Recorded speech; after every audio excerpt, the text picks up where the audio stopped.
Recce झाल्यानंतरून कालच्या ह्याच्यामध्ये त्यांना स्पॉट करण्यात आलेले। हा सगळा प्लांटेड प्रकार आहे। जर प्रांजल केवलकरने अशी कुठली रेव पार्टी केली असती किंवा काय केलं तर त्याच्या ब्लड मध्ये तुम्हाला अंमली पदार्थ किंवा ड्रग्सचं सॅम्पल मिळून आलं असतं। परंतु मी जे क्लायंट पुढे इन्स्ट्रक्शन घेतलेले आहेत त्यांनी सांगितलेलं आहे की मी अशा प्रकारे कुठल्याही अंमली पदार्थाचं ड्रग्सचं सेवन केलेलं नाही।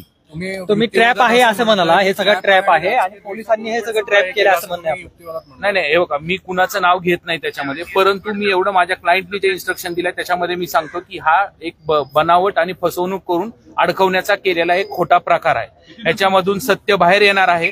ज्यावेळेस माझं ब्लड सॅम्पल येईल त्यावेळेस माझं निर्दोषत्व सिद्ध होईल। यापूर्वी देखील 2-3 वेळा असे प्रकार केले गेले होते, असं प्रकार अडकवण्यात येणार होतं असं आपल्याला वाटत होतं। यापूर्वी देखील 2 ते 3 वेळा ज्या ठिकाणी डॉक्टर प्रांजल केवलकर यांचा हे होता राहिले होते त्या ठिकाणी त्यांच्या विरुद्ध जे आहे त्या ठिकाणी काही पोलिसांनी खासगी ड्रेसमध्ये येऊन रेकी करून तिथली माहिती करून ते गेले होते, अशी मला माहिती डॉक्टर प्रांजल केवलकर यांनी दिलेली आहे। पुणे पोलीस का जाणून बुजून हा सगळा प्लॅन करत असाल? नाही, ह्याविषयी मी सांगू शकत नाही, याविषयी त्यांचे घरचे किंवा तेच सांगू शकतात जामीन मिळाल्यानंतर। परंतु एवढं सांगतो, पूर्णपणे बनावट आणि खोटा प्रकार आहे। जर प्रांजल केवलकरांनी, मी कोर्टासमोर सुद्धा सांगितलं, केवलकरांनी कोणत्याही प्रकारचं ड्रग्स घेतलं असेल ती कुठलीही शिक्षा भोगायला तयार आहे। परंतु प्रांजल केवलकरांनी कुठल्याही ड्रग्सचं सेवन केलेलं नाही, त्यांना खोट्या गुन्ह्यामध्ये अडकवण्यात आलेली। 2 दिवसाची पोलीस कस्टडी देण्यात आलेली आहे। त्याच्यामध्ये पूर्ण प्रांजल केवलकर हे पोलिसांना सहकार्य करतील, पोलिसांना जी माहिती आहे ती देतील आणि त्याच्यातून जे काही निष्पन्न होईल ते सत्य आपल्या समोर येईल। पोलिसांनी म्हटलंय की आरोपी क्रमांक 1 आणि 5 यांच्यावर याआधी सुद्धा गुन्हे दाखल आहे। पूर्णतः बनावट आहे। प्रांजल केवलकर डॉक्टर प्रांजल केवलकरवरती कुठलाही पूर्वीचा गुन्हा नाही, कुठलेही हिस्ट्री शीटर नाहीत किंवा त्यांच्या विरुद्ध कुठलेही बनावट असे किंवा फसवणुकीचे किंवा अंमली पदार्थाचे एकही गुन्हा दाखल नाहीये। आणि आरोपी क्रमांक 5 वर पण आहे का? नाही, त्याबद्दल मी सांगू शकत नाही 5 वर। ठीक, सर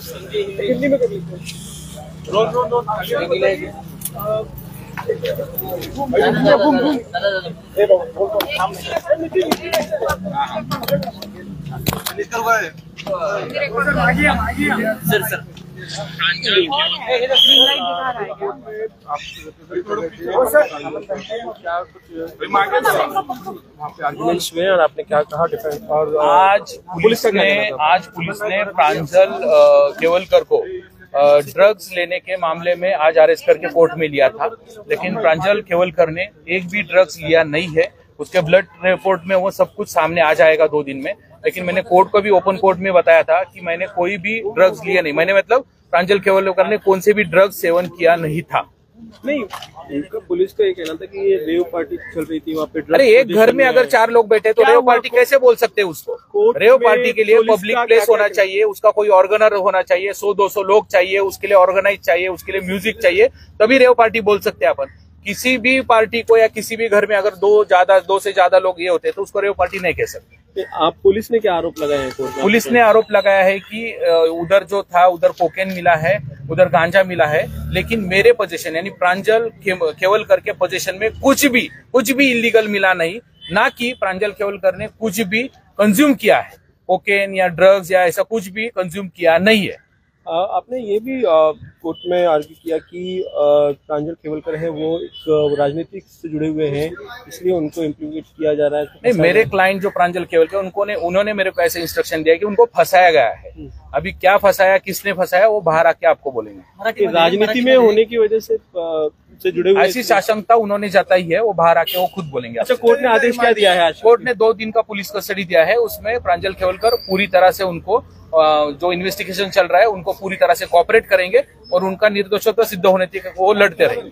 मराठीमध्ये एकदा सांगा की ती रेव पार्टी हे सगळं पहिल्यापासून म्हणत होते। नाही, हा प्रकार बघा, हा पूर्ण बालिशपणाचा प्रकार मला वाटतो। एका फ्लॅटमध्ये किंवा फ्लॅट नाही, ते एक हॉटेल आहे, त्या हॉटेलमध्ये रूम बुक करून जर 4 लोक जर भेटत असतील तर त्याला रेव पार्टी म्हणता येणार नाही, असं माझं मत आहे। थोडेसे